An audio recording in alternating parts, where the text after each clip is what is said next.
What's up, everyone? How you doing? Welcome to another episode of Coffee with Colin. My name is Colin Egglesfield, and this show is all about sharing with you inspirational material and content so that you can go out there into the world and pursue your dreams and your goals and all that good, great stuff. One of my goals is to have a film at the Sundance Film Festival. So I was there this weekend and doing some networking and met up with my producing partners. And as we move through our careers and we move through life, a lot of the times we want to eventually get to a place where we're able to elevate where we are at. And that requires us a lot of the times to get out of our comfort zone.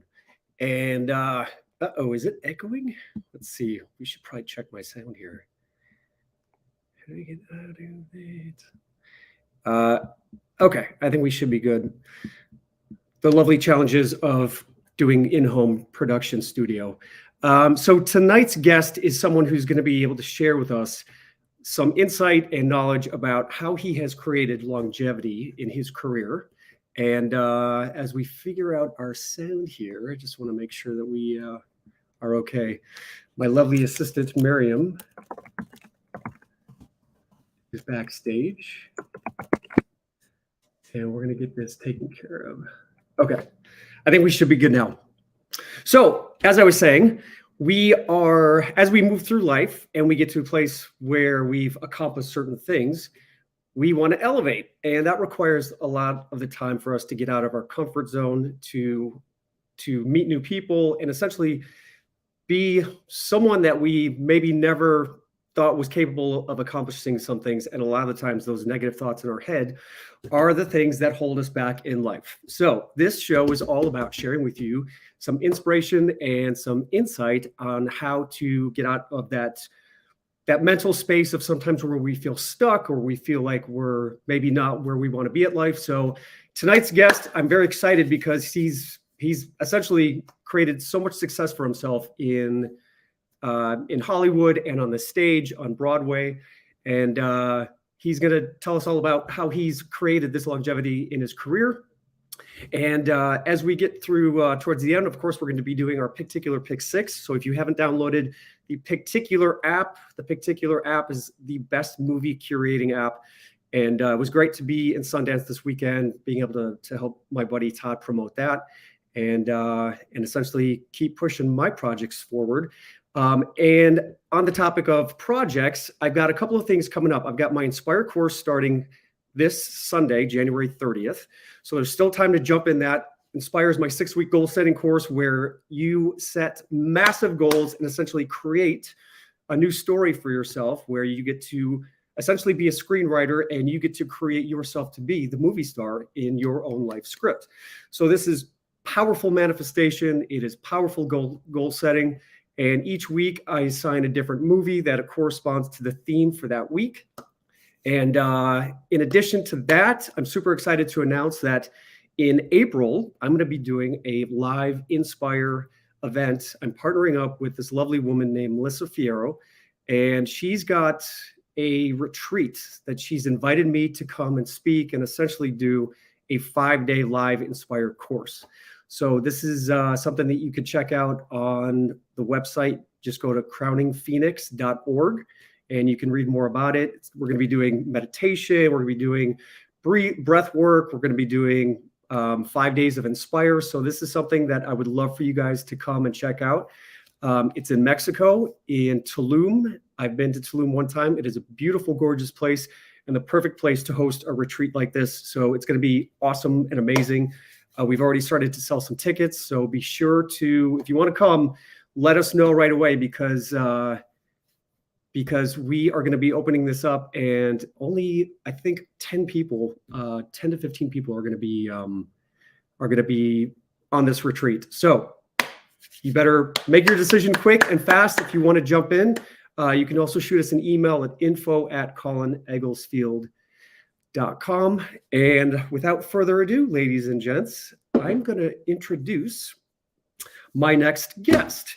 So this incredibly successful actor and director, producer, he has been working in the business for over 5 decades. And he's won a ton of awards. And what I really like and admire about what he's doing is that he's essentially now creating projects that have that create awareness around social injustices and environmental issues and underserved voices.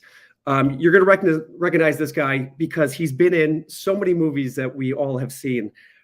He was in Pearl Harbor with Independence Day with Will Smith, Pearl Harbor with Ben Affleck. He actually started out on Risky Business with Tom Cruise, and he essentially got his start acting on Sesame Street when he was 4 years old.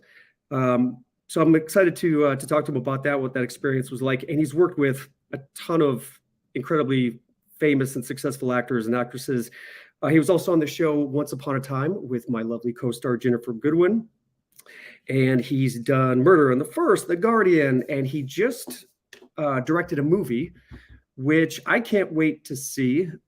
It's all about the Lamley Theater, and it is something we're going to be talking about because as I'm now getting into producing, I'd love to hear what that experience was like. And then on top of that, he's got a 4-part docuseries for KCET PBS streaming called 10 Days in Watts.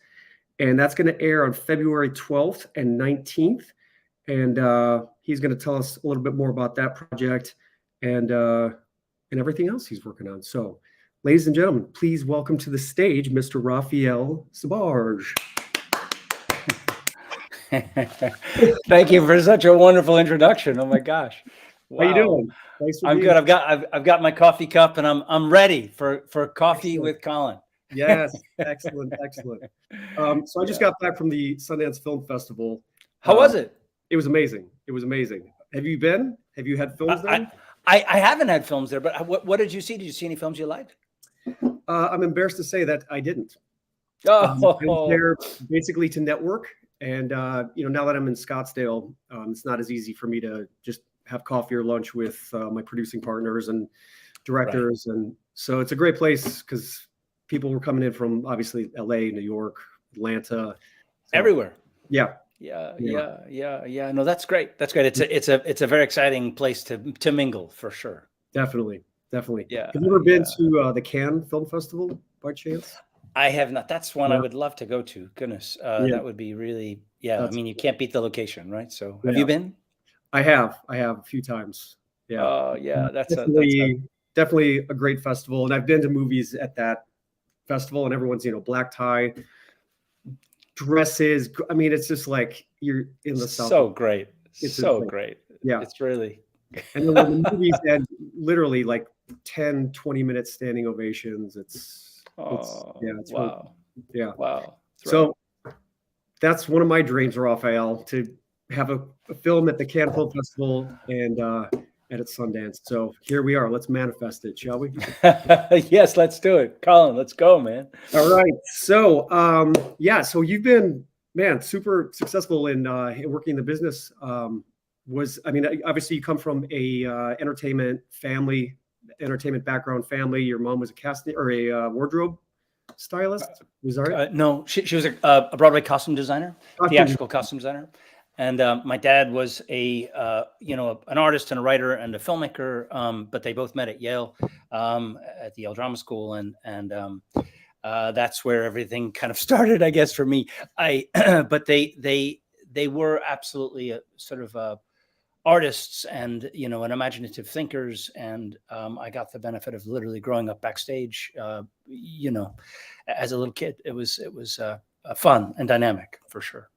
Yeah. So that's obviously New York, Broadway. I mean, were you literally like playing backstage while, actors were just out and? Yeah, I would hang out with the actors. I would age costumes with my mother, because that was really fun to put dirt and kind of grime and mud on things, and then, I would, my mom was an amazing artist as well. She, hand drew all of her sketches. So watching her evolve, that was thrilling. And my dad was a painter and, prolific. So, it just was sort of a, kind of I guess, an artsy fartsy background. We lived in a commune, in 1969, 70 in the Lower East Side. And it's kind of definitely a little out of the mainstream. Yeah. Yeah. What was that like? Was it something where you essentially had everyone helping raise everyone's kids and eat together and. It was a commune that was sort of corralled around the ideas of really at the time fighting for peace in Vietnam and really marching on Washington and really protesting and bringing kind of the voice to what was at that time what felt like a country going the wrong direction. And that was, we were a lot of young people. My dad was at the time making a documentary film about the time. It's called Ira, You'll Get Into Trouble. And basically it was a lot of people who just kind of lived and corralled and wonderful music and great community. And I mean, I was a little kid, right? But I have vivid memories of living there. Awesome. Very cool. Yeah. I lived in New York City for a total of 8 years. And what I just love about New York is the diversity and, I mean, it's the best melting pot for, meeting people from all over the world. It really opened up my perspective to just different ways of, how people, how they were raised, what religion and just being able to then travel and be exposed to that type of culture definitely was something I miss about New York City. Yeah. It's the ultimate melting pot for sure here. Yeah. Great people watching. No doubt. Yes. No doubt. Yeah. So you, going through your career, was acting something that you just knew? Obviously, you started out on Sesame Street at 4 years old. Was that something that you were really aware of at that young age, or was it just something that you? Not at all. I fell into it. They were at the time, doing filming Sesame Street in the Lower East Side, and so they needed kids, and I kind of fell into it. My mother was my stage mother, as it were. But we did a few of them, and I mean, and I have vivid memories of meeting Oscar the Grouch and Big Bird, so vivid. And then Bob sat us on the stoop. He just passed away recently, by the way, Bob McGrath. But he sang a song to us, and then Mr. Hooper, who was put me on a donkey, and we talked about donkeys and horses. I understand that they offered me a contract. My mother told me this years later, and she said no. She didn't want to be a stage mother, and she said, "Look, this is way too tough. I fell into this, but if I wanted to do this, I'd have to do it on my own." So I was about 13 when I decided that I wanted to be 12, going to 13. I'd done plays at 7, and then I did some plays at the Yale Rep. I was around 11, 10 or 11, and but I decided to be an actor at 12, and then moved back to New York from Connecticut, and then called an actress friend and said, "What do I do?" And she said, "Well, here's my agent's phone number. Call them." And so I just as my mother had sort of said, I did it on my own. And there were no child labor laws at the time, so I just would bring the contracts home to be signed. But I would get myself to the set, and I would, one of the first things I got was a Jell-O commercial, which got me my SAG card. Basically, I was a very precocious kid, and there's public transportation in New York. So I started studying and just working with wonderful teachers. I did my first Broadway show at 16, and then starred, was in a big movie, not starred, but, co-starred in Risky Business, which was at 18, and then just kept working. I've been really fortunate to be an actor for so long. The evolution of becoming a director is happened about, 11, 12 years ago. But it was an evolution of just sort of taking a concept of storytelling and then basically turning it into something where you could tell it visually and not just be so focused on one character. Yeah. Would you say that you had an idea of how you wanted your career to be when you were younger, or did you just kind of come and audition and just take what you were able to get at the time? Did you have like a career path or like a idea of what you wanted to do as far as like 10, 20, 30 years into your career? I didn't. You look back on your career, you look back in your life, and you think, when you're in it, it feels like you're just zigzagging all over the place, and then you look back, you sort of like look down the highway, and it feels like a very straight path, right? I mean, it's funny how that goes. I think, they say you make plans and God laughs, as it were. Mm-hmm. I do obviously have, I'm I'm very focused, and I have a sense of kind of what I want to do, but how that manifests itself, what happens, or what comes as a result of that, Yeah. I'm always sort of amazed and sort of humbled and then kind of grateful because it's extremely difficult. I mean, I people say, how do you become an actor? Do you think I should be an actor? And I say, well, if you're asking, then no. I couldn't tell you that. It's way too hard. There's so much rejection, and you have to be very determined and have a strong sense of yourself. My son Django, when he was in preschool, he's 18 now, but when he was in preschool, I dropped him off, and apparently the teacher said to him, "Django, your dad, he looks familiar.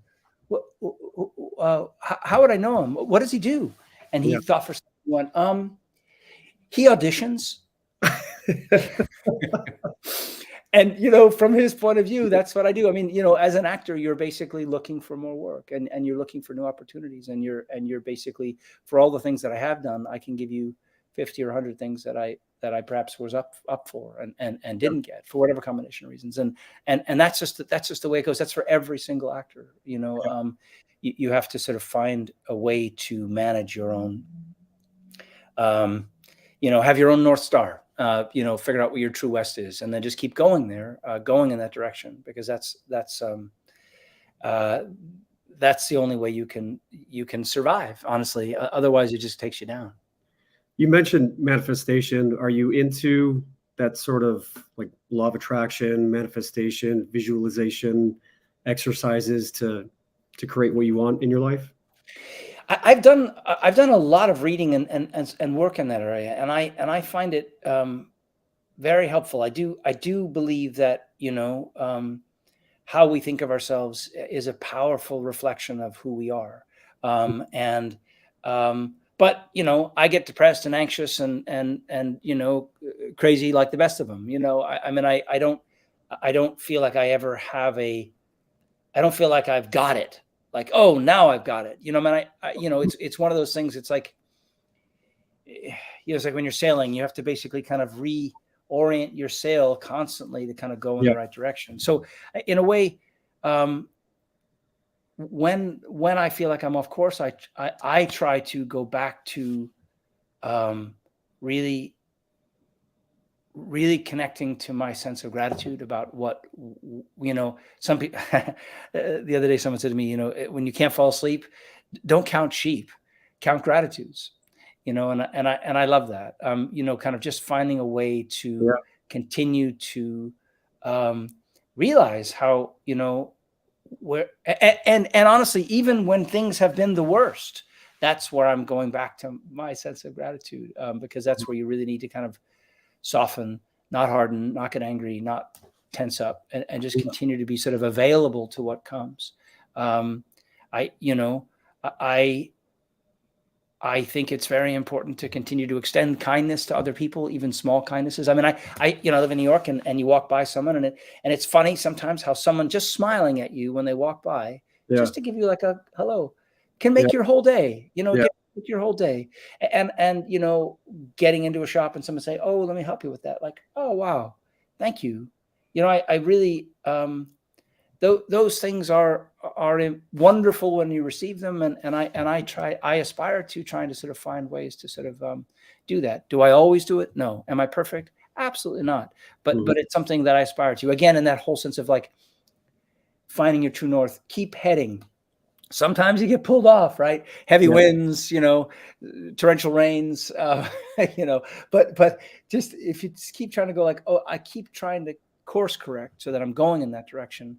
That in a way has been my way of manifesting and reconnecting with what seems essential. I don't know if that makes sense. Yeah, no, definitely. And speaking of, you mentioned anxiety, with acting, auditioning, when I first started acting, I loved acting. I loved acting class, but there was something weird about as soon as I would go to an audition, I just would freeze up and I would get so nervous and, just sweaty armpits. And that's when I went on this path of trying to find out what is it about, being in that type of environment or that situation, and doing therapy and personal development classes and all that stuff, realize that a lot of it just has to do with fear of being judged and the fear of not being good enough, and just talking to my other actor friends and casting directors, and as I started to work, I realized everyone's terrified. Everyone's afraid of like failure, and they're conscious of it, but they don't let it stop them. And like you were saying, when you just course correct and reconnect to that North Star, which for me is not making it about myself, but when I do audition, one of my acting teachers gave me a good piece of advice. She said that audition is not for you to go in and get, it's for you to go into that room and help the director, the casting director, and the producers find the best actor for that role. So when you walk into the room, it's this attitude of giving and saying, here, this is what I got. That's it may work, it may not be me, but and I've been in auditions, because I've led auditions, I've auditioned actors, I've taught acting for years, and I coach actors, and I, you can really smell it when an actor walks in and has that sense of kind of like, what about me?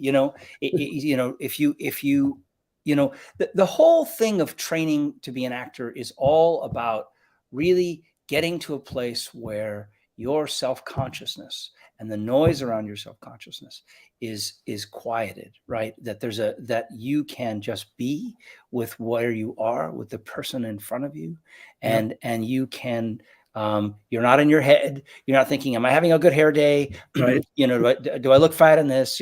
I mean, those fleeting thoughts may come through, but to kind of continue to kind of like almost in a meditation, where you kind of like, if your mind wanders, to just come back to being present, listening. If you're listening, then you're in a soft place, right? If you're trying to do something, then you're trying to be manipulative, or you're trying to be, positional or strategic, I guess.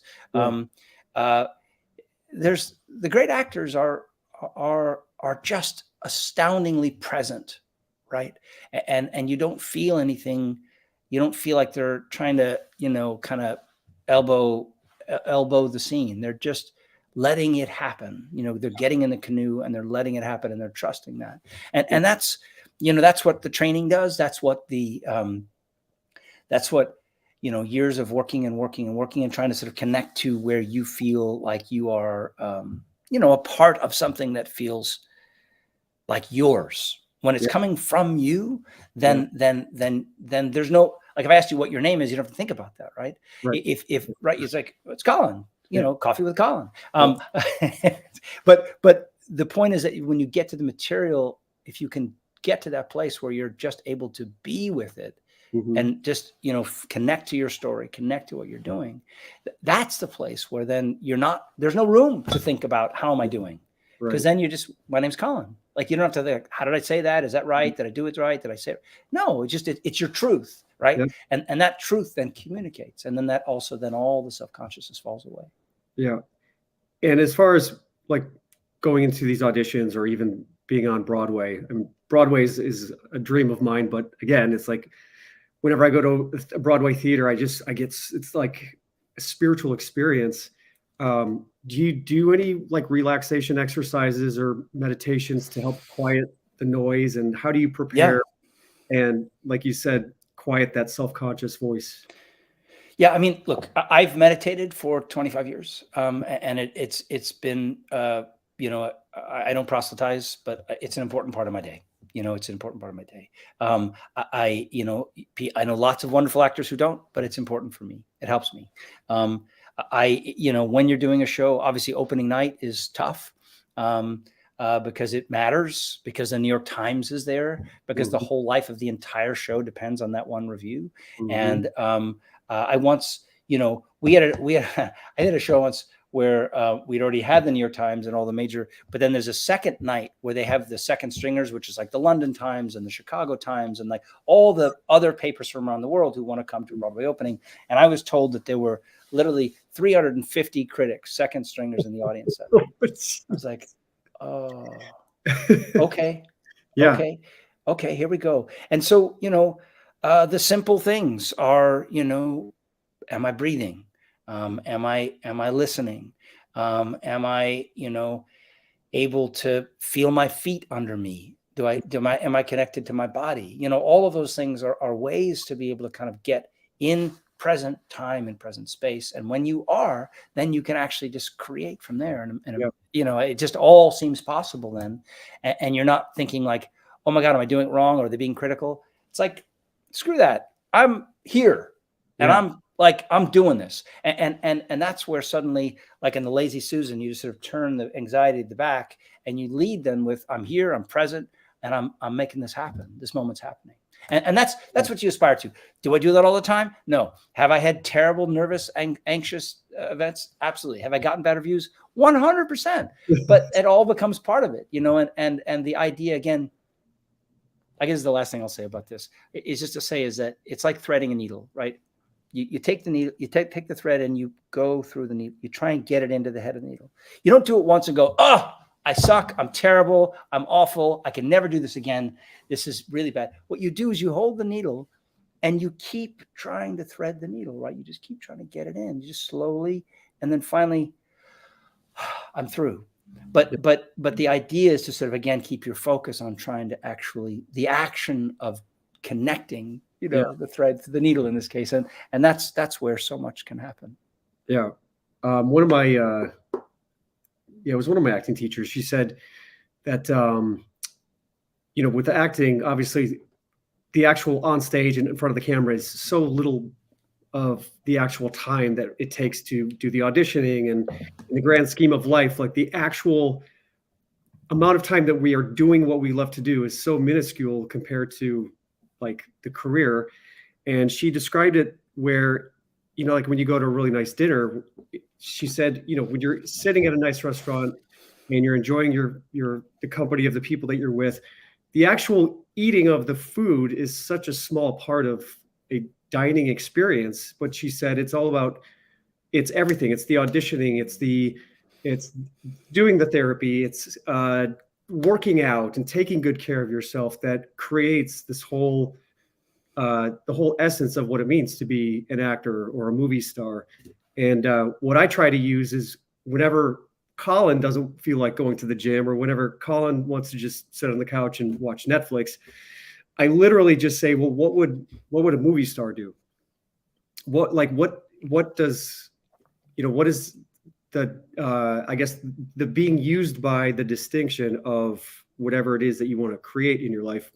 And I essentially discovered this by when I was auditioning for all these different types of characters, and you got to find out what the essence of these different characters are. And by taking on these qualities of these characters that I was auditioning for, I started to realize that we essentially create our self-identity without even knowing it. A lot of the times unconsciously, we create this identity that we call Colin or Raphael.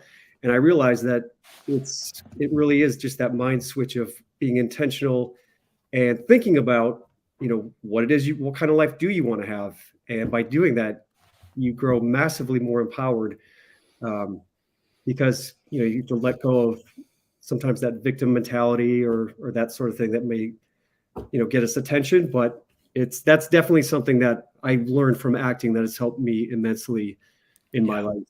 I mean, look, it's an art form. It's a craft, just like carpentry, it's a craft, and it takes time. And even if you have, talent, it's really about then refining your talent and then learning how to, really dial it in. I'm constantly looking at ways to kind of try and grow.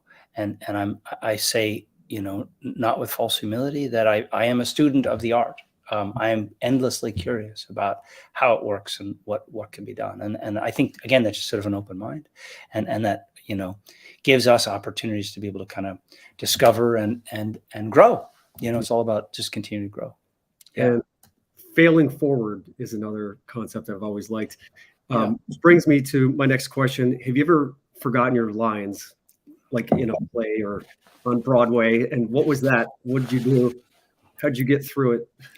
Yeah, I actually have a story where I was on Broadway doing a show, And it was a play called Twilight of the Golds, and it was at a beautiful theater called the Booth Theater, and it was a matinee. I'd done the show at that point about 220 times. Wow. I knew my lines, so I didn't. But it was one of those matinees where everyone was kind of came in. It was loud. It was rainy, so there was lots of like umbrellas, and then there was someone in the audience had a hearing aid, and they turned like the. Oh, it was no. really loud, and it was so loud that it literally just sort of pierced it. Like it was like someone had thrown a harpoon at me, and I was like, and I was like, and then someone called out from the audience, "I can't hear you." And there was a combination of those two things that it just threw me. Like I literally fell off the surfboard, and then someone said, "Oh, look what you did! You upset him." and I said, "I'm sorry, I'm up." And I literally had to walk off stage for a second, catch my breath, like go, and then come back on stage. And then every time I came on stage, because they all felt bad, I got I got entrance applause, which was really funny. Look, it's live theater. Crazy things happen, and that's again what's so exciting about it. Yeah. Do you have a preference of theater or television, film? No. I love being able to go between all of them. I mean, and now I'm directing, right? So I'm actually which is another form of storytelling. I mean, it is a privilege. It is an absolute privilege every single day that I get to do what I do, and I am, I don't ever take it for granted, and I'm passionate about it. It's both my passion and my church and my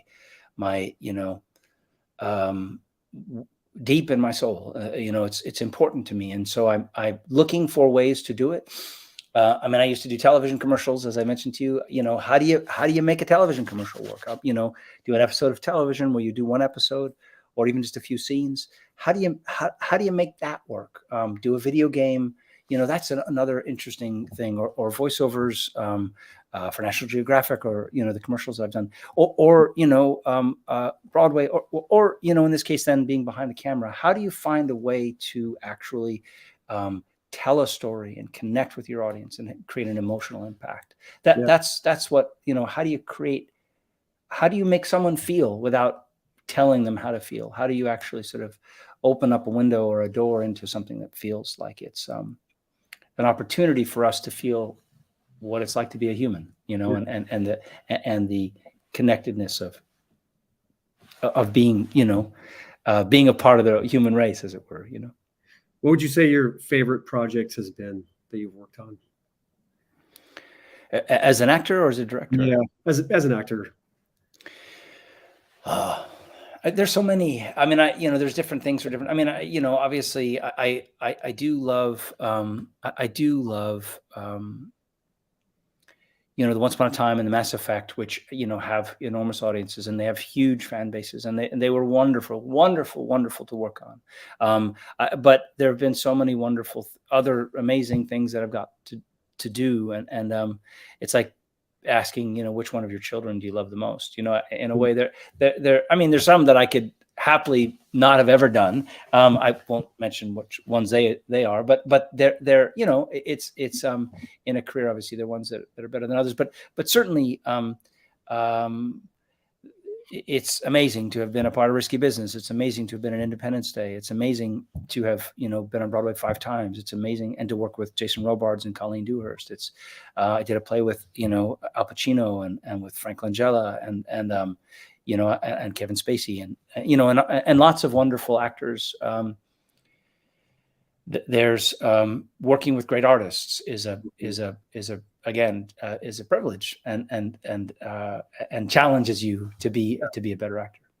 What would you say is some of the biggest challenges you've faced in your career that you've had to overcome to get to where you're at? I'm aware of the fact that one of the hard things for a lot of actors is being able to go through transitions in your life and being able to what worked for me when I was in my 20s didn't work for me when I was in my 30s. I had to reorient myself. And then you go through periods where you're not working, like you're swinging and missing. What worked for me, in my 40s, again, you have to continue to kind of find ways to grow. The reason why I stepped into being a director was I was interested in also just sort of expanding and challenging myself and trying to find other ways to be able to storytell and also to put my focus on someone else, and then to have a bigger canvas. This piece that's going to be coming out on PBS in next month for Black History Month is called 10 Days in Watts. And it's a 4-part docuseries. It's an amazing story about, a neighborhood that's really challenged by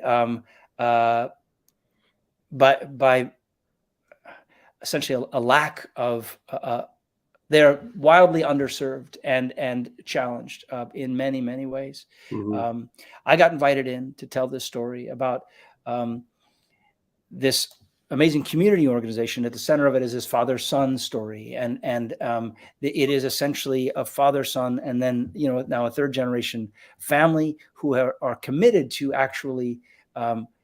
Their mission is to improve the lives of the citizens of Watts and the surrounding communities. That's the mission statement of this community center that we focus on. But what they also do is what happens in the course of the film. In the series is there's a garden, a farm park that opened right in the middle of Watts. It's a 2.5-acre farm right at the foot of Jordan Downs, which is one of the more notorious housing projects, and it is it basically opened during the pandemic, and then we followed it 10 days up to the actual opening of the farm, and we tell this legacy story, but then we also connected with just astounding members of the community, Watts, people who've been through so much, but have really just speak about resilience, speak about ways in which they want to take their experiences and help others, like a lighthouse. And this is I call it a sort of a patchwork mosaic of resilience, because the people that I spoke to, the humanity and the depth and the breadth of their experiences, and then their commitment to actually trying to sort of help others is so moving. And it's interesting because, people know Watts for the Watts riots. Watts, if you speak to someone from Watts, they will call it a revolt. It wasn't because they were interesting now as we think about, in the specter of what we learned since George Floyd, but both of the revolts came precipitated by police violence, and this was the case. This is a community that suffered greatly as a result of those riots, this revolt.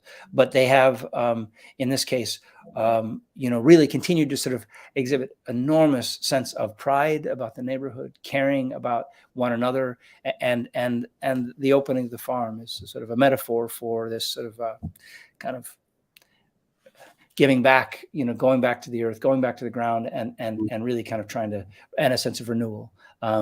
I was really privileged to be invited in as a white man into a Black and brown community, and I Tim Watkins, who runs this community center, really I'd done some other pieces that sort of is where I'd met him on this film called LA Foodways, and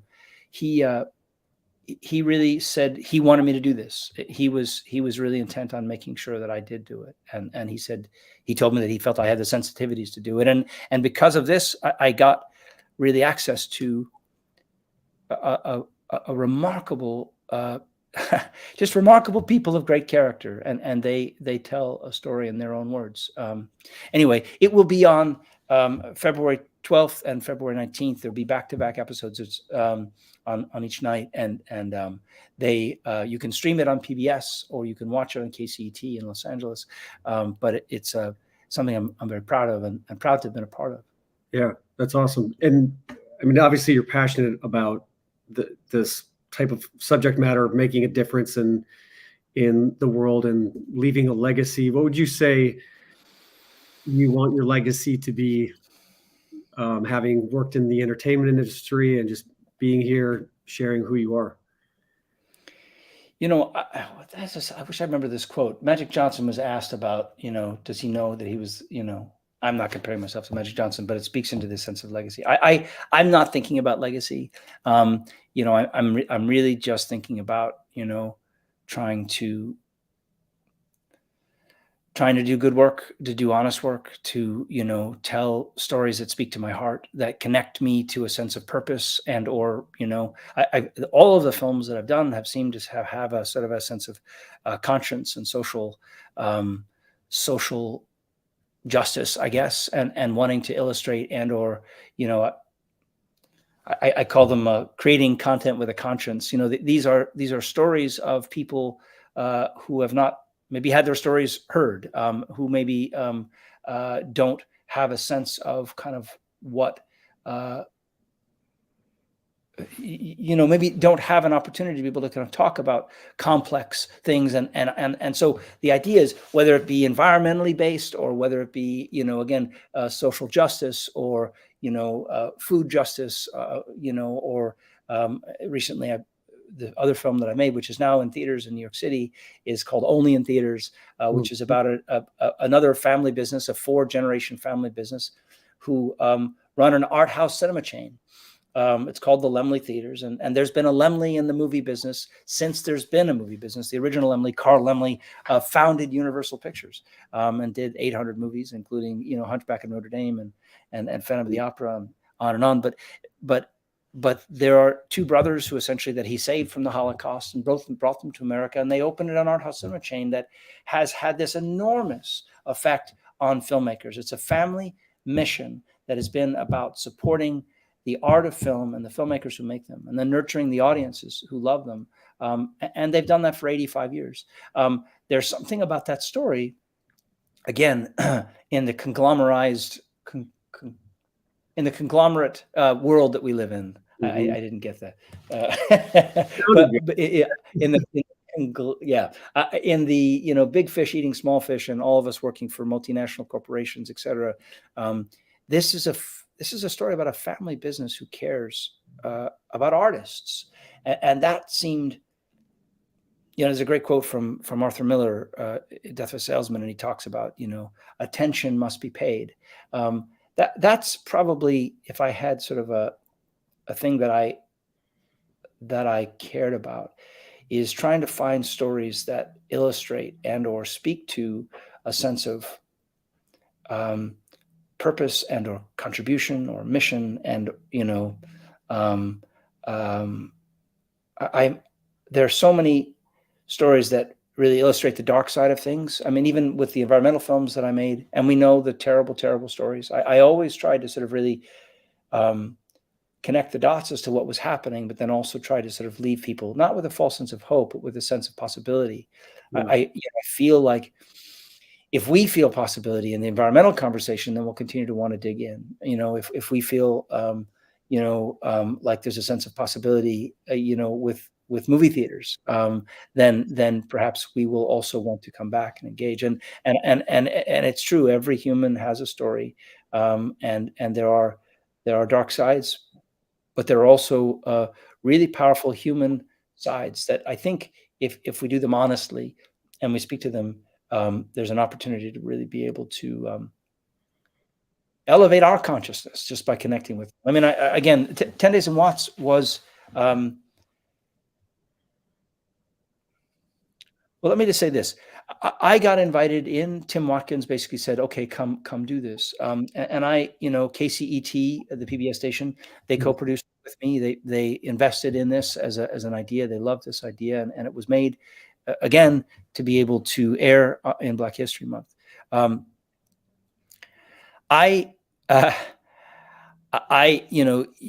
that thing where you get the call like, hey, it's going to happen. And then you go like, oh, gosh, now I have to do this, and I really need to make sure I honor the neighborhood.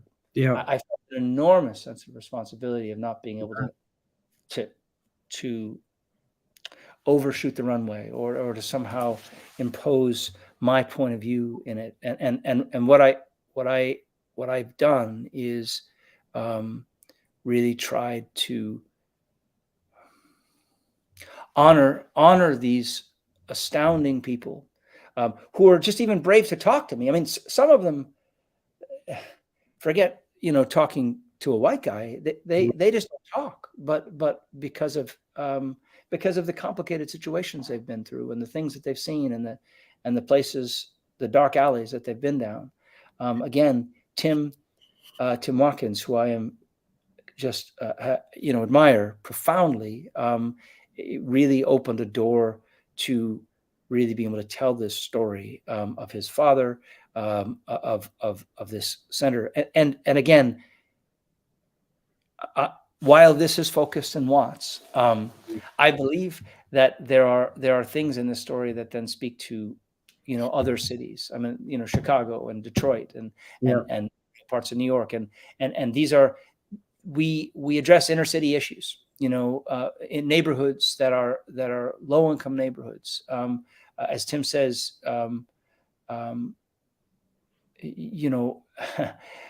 there's great possibilities here, but one has to get past the perception issues, and one has to sort of get to the human element, and when you can, then you go, oh wow, I understand, I feel them, I connect with them, I want nothing more than to be able to kind of find ways to sort of help that. I mean, there's so much need out there, right? There's so much need in so many different areas, and trying to figure out where we can sort of focus our help is so important. But I am, again, the hope is that if we connect on a human level in people's, through their experiences and their challenges and not all the bright shiny stuff, some of the tough stuff, it humanizes it.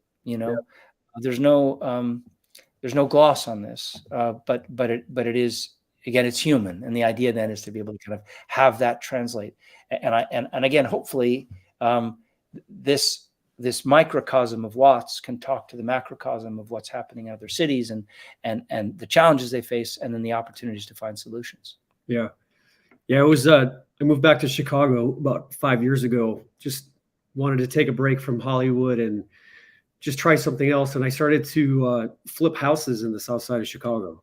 So I got connected with a contractor who would hire formerly convicted individuals, and he would teach them, carpentry and, just offer employment opportunities. Because a lot of the time, just getting to know some of these guys, they grew up without fathers. Their fathers were in jail or, not around or gone. And, it's once you start to just ask questions, and I got to know some of these guys really well. And it was just heartbreaking to hear some of the stories of how they were raised and how they were brought up and how they got beat up just walking to school and their shoes stolen. And, it's like I think sometimes we just don't realize how what the challenges are from people who come from some of these underserved communities. And I'm telling you, they were some of the hardest workers, and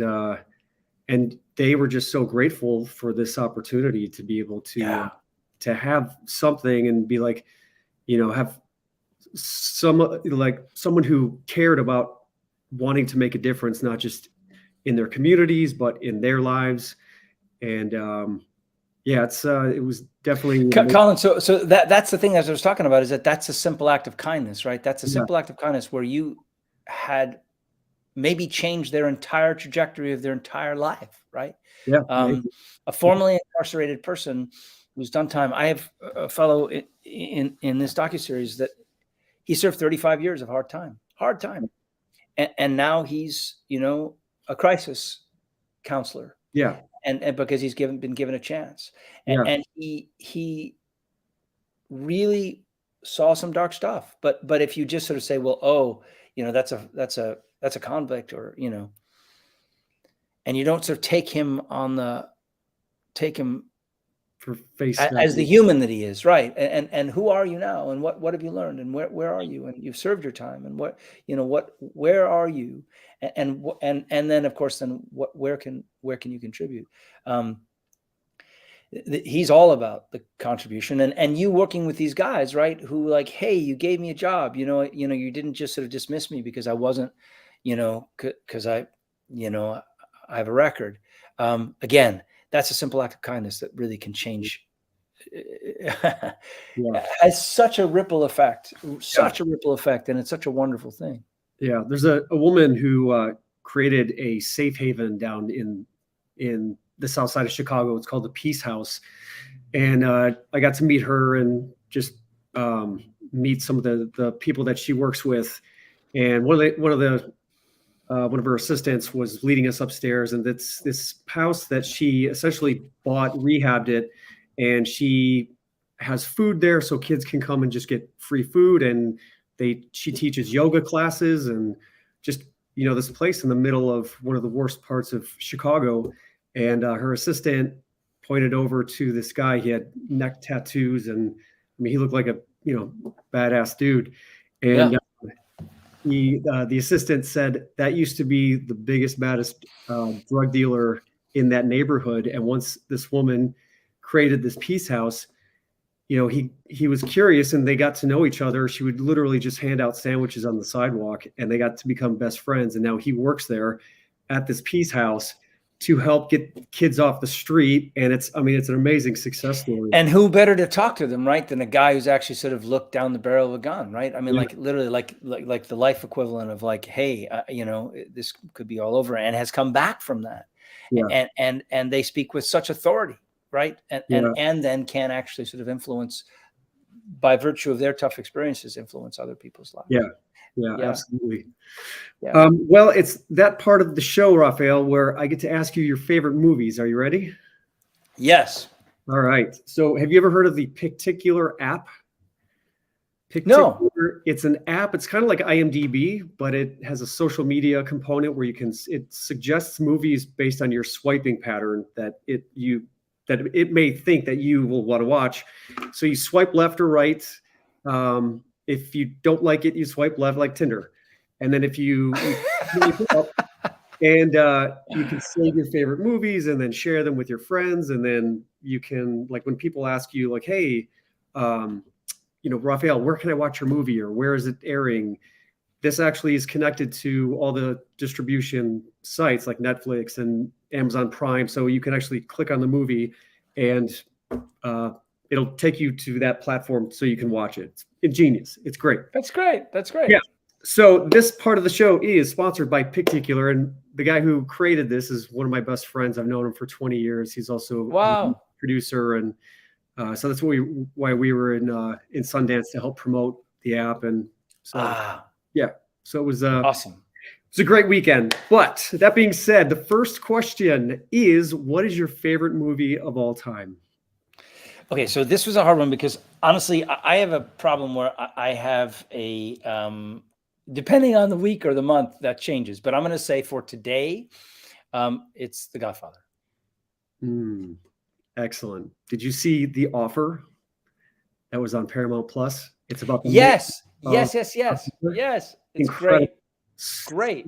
So cool. Yeah. Great. Yeah. And it was great to see the actors playing the actors. Like the guy, Justin Chambers, played Marlon Brando. Grey's Anatomy, just to see like his transformation, and the kid who played Al Pacino and Francis Ford Coppola. Like, it was so good. Loved it. So good. Good. Okay. What was your favorite movie growing up as a kid?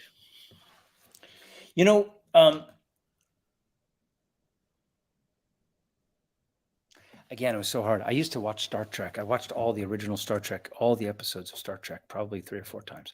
But I can probably say when I was a kid, can I give you a couple of answers? Sure. Yeah. All right. I love Chitty Chitty Bang Bang. But the thing that really hit me when I was about 11, there used to be something called The Late Late Show, or the $1 Million Movie. And they would do a week of movies around an actor, and James Cagney in Public Enemy really knocked me out. And James Cagney, if there was anything like, God, was there ever an actor that inspired you? it's, James Cagney, I mean, that and Yankee Doodle Dandy, and then all of his films, he's so otherworldly. And so Public Enemy was probably, one of the ones as a kid. Yeah, he exudes charm and charisma. It's just like, yeah, he's an actor who definitely pops like that. Yeah. I also love the Shirley Temple movies, but that's another story. I had a crush on Shirley Temple. Well, who did it? I mean, come on. I did. I was so upset when I heard that she was already married. Yeah. Oh. Speaking of, you did mention The Godfather. You said you did work with Al Pacino? Yeah, I did a play with him. Wow, what play was that? It was, hold on a second. It's loading. It's part of Hickey, and it's a Eugene O'Neill play, and we did it in Los Angeles, and God, Kevin Spacey did it on Broadway. Oh yeah, in that. I'm blanking on it in a moment. I'll give it to you in a second. But yeah. That's a 3-hour long play. It's really long. Yeah. But working with him, was that? Oh my God. Yeah, it's just crazy. I mean, it's just on The Iceman Cometh. That's what it's called. I'm sorry. Yes. Yeah. It's it was unbelievable to be a part of, be on stage with him and just to watch him work and the sense of freedom that he had and the sense of kind of play that he had. It's really breathtaking. What I loved about the series, The Offer, is how they portrayed when the studio, Bob Evans, didn't want to hire Al Pacino for the role, and Francis Ford Coppola thought he was perfect for it. And then just to show how nervous Al was on those first few days of shooting, and just how brilliant Francis Ford Coppola was in knowing exactly what he needed to instill some confidence in him so that he could be successful. And it's hard to believe that someone has, one of the greatest actors of all time. We forget that when actors like that were first starting out, they were nervous, they had challenges, and a lot of the times it takes someone who just believes in you and sees what's there to shine a light on it. And that's what I love about that film as well. That's what great directors do, in my opinion.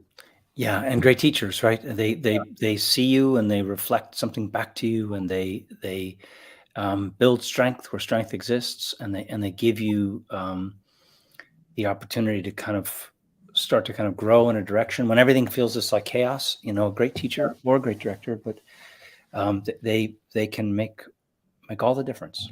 Yeah, definitely. All right, what is your favorite romantic comedy?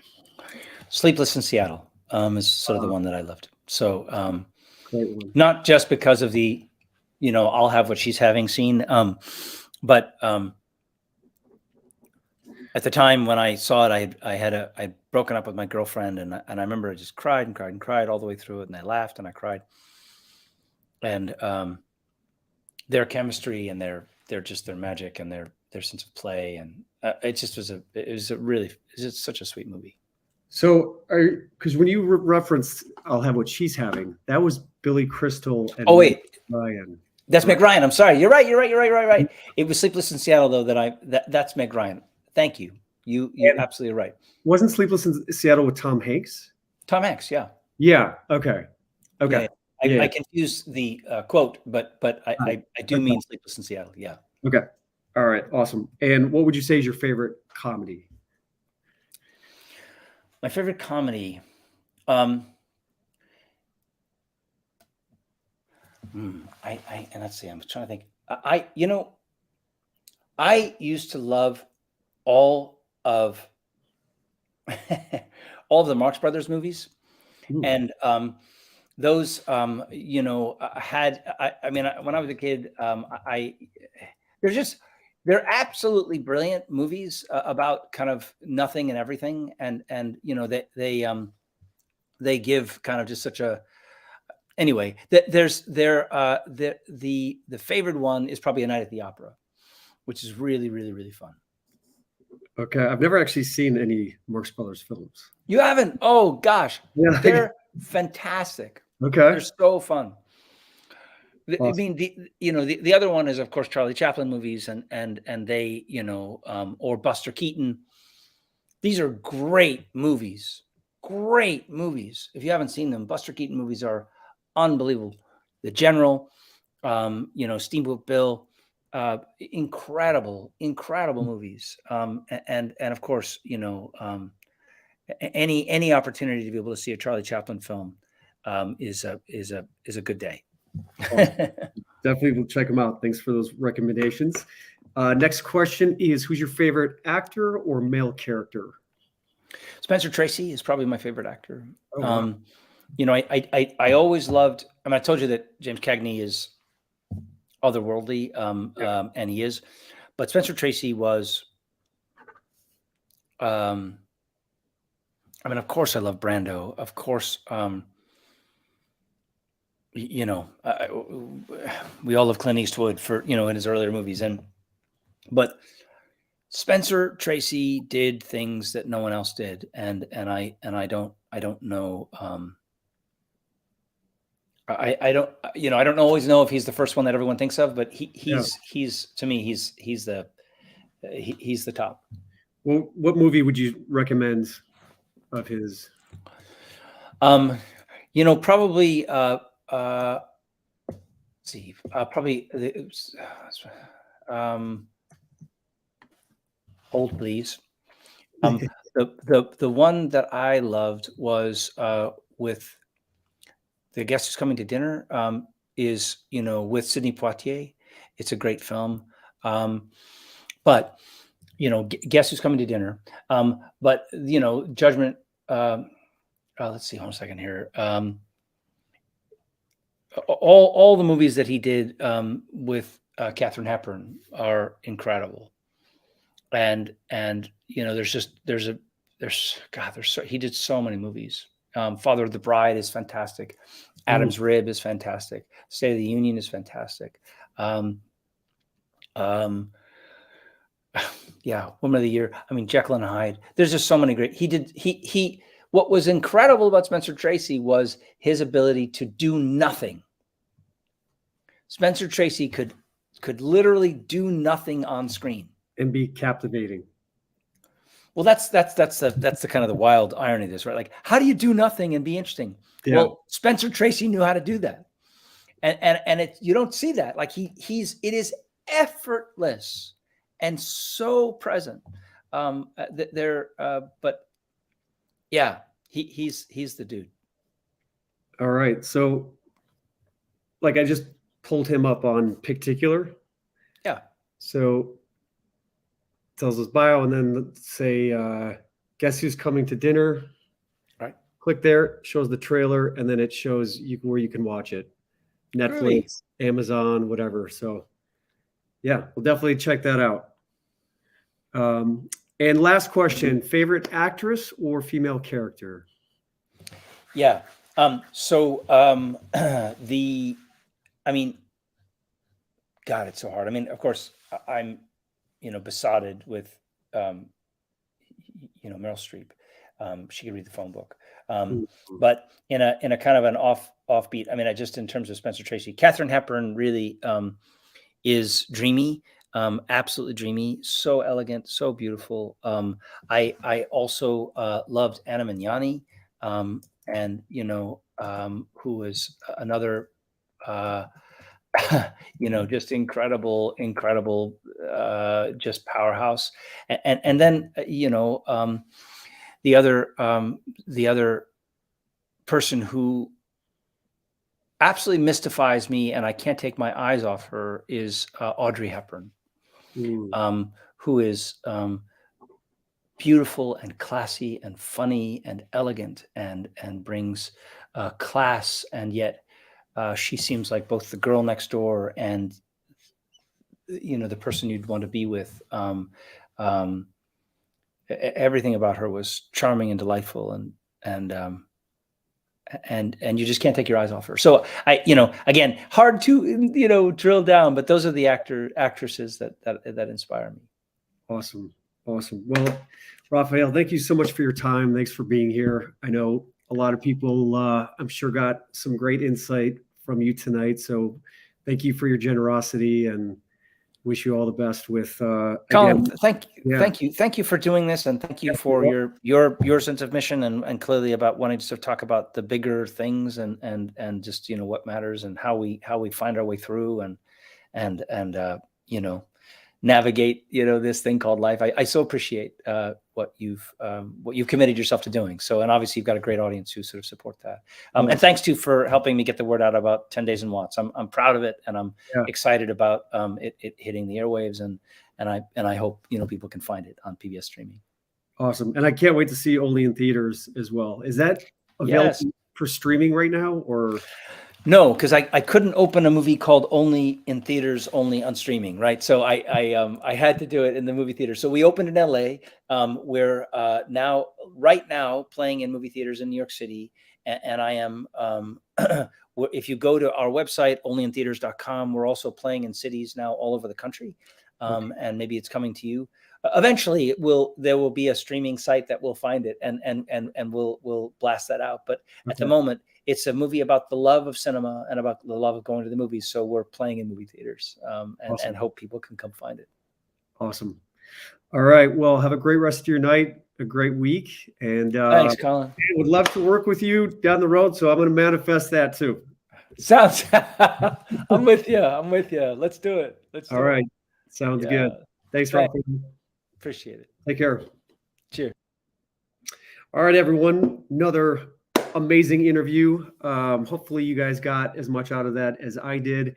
Thanks for being here. And on the topic of gratitude, just so appreciate you guys showing up and supporting everything that I'm doing. And just Raphael just reminded me again that life is, it truly is about giving back and expressing gratitude. As he said, even when things are not going the way you want them to, just thinking about what you're grateful for can help shift your perspective. And really, one of the things that, one of the quotes that I love that I heard Tom Hanks say when he was giving an interview, he said, "This too shall pass." And whenever anything is not going the way that I'd like it to, we all have bumps in the road in our lives. And I just remind myself, this too shall pass. This too shall pass. And during this whole process of elevating in our lives, as we were talking about Raphael, I liked what he said about how the challenges that he dealt with were learning to adapt to different parts of his different times in his life. Because as we get older, we start to change and transform. And like he said, things that used to work for us may not work for us now. So life is all about growing and getting out of your comfort zone, as I always like to say. And again, a great opportunity to do that is through my Inspire course, which starts this Sunday. So if you want more information about that, how you can jump in, we've got a great group of people, and I'm excited. It's going to be an incredible 6 weeks of manifestation, goal setting, and we're going to be talking about movies every week. And again, the theme for each week, what we're going to be doing in the Inspire course, I assign a film related to that theme for that week. And it's all designed to just create a more expansive self-identity so that you can go out there and achieve and pursue your goals and your dreams in life, and then be able to help each other do that. Also, we've got the 90-day challenge. So we'd love for you guys to join us for that. R3 Stem Cell is doing this 90-day challenge to help us get healthier and be the best versions of ourselves. So you can sign up for that by going to r3stemcell.com, and we've got information. Actually, it's the Instagram handle is R3 Stem Cell Official. So you can sign up there, and each week my actor friends and some doctors and nutritionists, we jump on Facebook or Instagram and we share all kinds of knowledge and insight. And it's a great way for you to challenge yourself to get healthy, because we want to be around for a while, right? And again, this is all about elevating and it's just being the best version of yourself. So have a great rest of your week, and we will see you next Monday night. Have an amazing rest of your evening, and go out there and just do what inspires you. I can't say it enough. Just being at the Sundance Film Festival this weekend was incredibly inspiring. And yeah, I'm excited to be working on my project. So go out, do the same, and see you guys next week. Take care.